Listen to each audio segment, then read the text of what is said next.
Pour en finir avec Matthieu 25 et le soi-disant salut par les œuvres. Matthieu 25, versets 31 à 46. Lorsque le Fils de l'homme viendra dans sa gloire avec tous les anges, il s'assiera sur le trône de sa gloire. Toutes les nations seront assemblées devant lui. Il séparera les uns d'avec les autres, comme le berger sépare les brebis d'avec les boucs. Et il mettra les brebis à sa droite et les boucs à sa gauche. Alors le roi dira à ceux qui seront à sa droite, « Venez, vous qui êtes bénis de mon Père, prenez possession du royaume qui vous a été préparé dès la fondation du monde. Car j'ai eu faim et vous m'avez donné à manger, j'ai eu soif et vous m'avez donné à boire. J'étais étranger et vous m'avez recueilli. J'étais nu et vous m'avez vêtu. J'étais malade et vous m'avez visité. J'étais en prison et vous êtes venus vers moi. » Les justes lui répondront, « Seigneur, quand t'avons-nous vu avoir faim et t'avons-nous donné à manger, ou à avoir soif et t'avons-nous donné à boire ? Quand avons-nous vu étranger et t'avons-nous recueilli, ou nu, et quand avons-nous vêtu ? Quand avons-nous vu malade ou en prison, et sommes-nous allés vers toi ? » Et le roi leur répondra, « Je vous le dis en vérité, toutes les fois que vous avez fait ces choses à l'un de ces plus petits de mes frères, c'est à moi que vous les avez faites. » Ensuite il dira à ceux qui seront à sa gauche, « Retirez-vous de moi, maudits, allez dans le feu éternel qui a été préparé pour le diable et pour ses anges. Car j'ai eu faim, et vous ne m'avez pas donné à manger, j'ai eu soif, et vous ne m'avez pas donné à boire, j'étais étranger, et vous ne m'avez pas recueilli, j'étais nu, et vous ne m'avez pas vêtu, j'étais malade et en prison, et vous ne m'avez pas visité. » Ils répondront aussi, « Seigneur, quand avons-nous vu ayant faim, ou ayant soif, ou étranger, ou nu, ou malade, ou en prison, et ne t'avons-nous pas assisté ?» Et il leur répondra, « Je vous le dis en vérité, toutes les fois que vous n'avez pas fait ces choses à l'un de ces plus petits, c'est à moi que vous ne les avez pas faites. Et ceux-ci iront au châtiment éternel, mais les justes à la vie éternelle. » Les brebis et les boucs sont jugés selon leur nature. Une brebis n'est pas un bouc, ce n'est pas le même animal. Les hommes ne sont donc pas triés selon leurs bonnes ou mauvaises œuvres, mais selon leur nature. Les brebis représentent donc les enfants de Dieu, ceux qui ont cru, les croyants, les justifiés, comme le mentionne le verset 46, les justes qui iront à la vie éternelle. Et les boucs représentent les enfants illégitimes, les faux croyants, ceux qui n'ont pas cru, les enfants du diable. Puis, dans les versets 32 et 33, ils sont triés par le Seigneur, séparés les uns d'avec les autres, avant même qu'il soit fait mention des bonnes œuvres des brebis et des mauvaises œuvres des boucs. Ils sont triés avant, ce qui prouve que les brebis n'ont pas été sauvées à cause de leurs bonnes œuvres. Puis au verset 34, nous voyons que Dieu a béni les brebis. C'est Dieu qui les a bénis, et non à cause de leurs œuvres.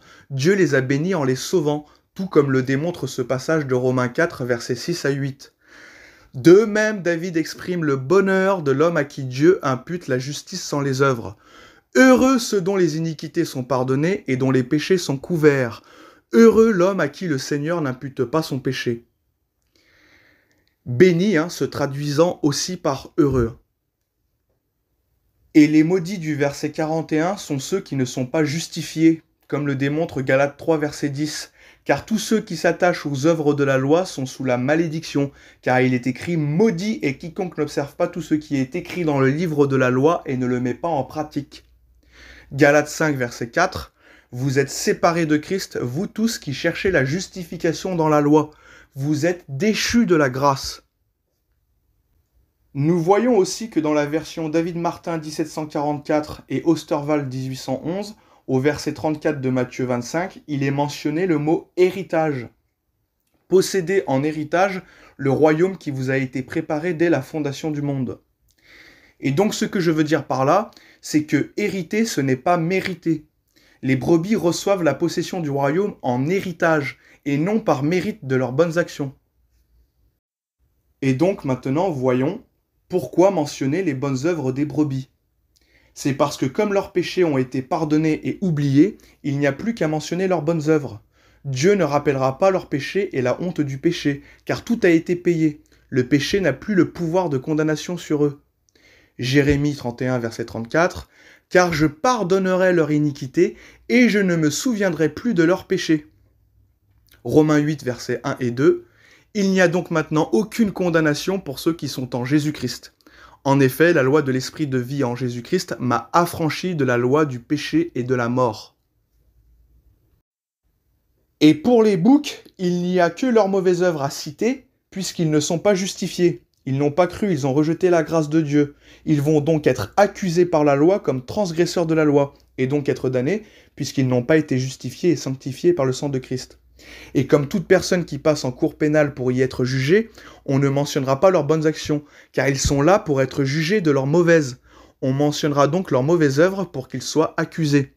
Voir Jean 5, verset 45, « Ne pensez pas que moi je vous accuserai devant le Père. Celui qui vous accuse, c'est Moïse, en qui vous avez mis votre espérance. » Celui qui vous accuse, c'est Moïse, c'est-à-dire la loi.